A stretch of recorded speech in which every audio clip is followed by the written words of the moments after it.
So, you're staring at a blank screen, cursing the digital gods because your graphics card is giving you the silent treatment with a no-signal message. Let's troubleshoot. First things first, the physical connections. Make sure your display cable, typically HDMI or DisplayPort, is firmly plugged into both your monitor and your graphics card. Double check that it's plugged directly into the graphics card, not the motherboard's video output.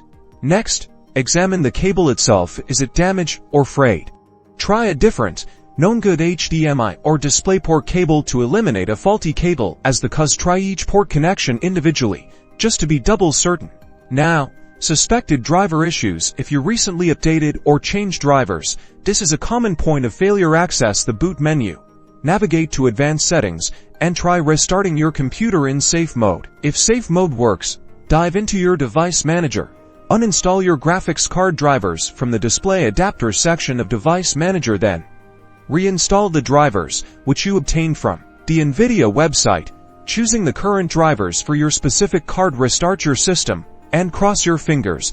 Your no-signal woes should be over, letting you get back to your digital adventures. Happy gaming!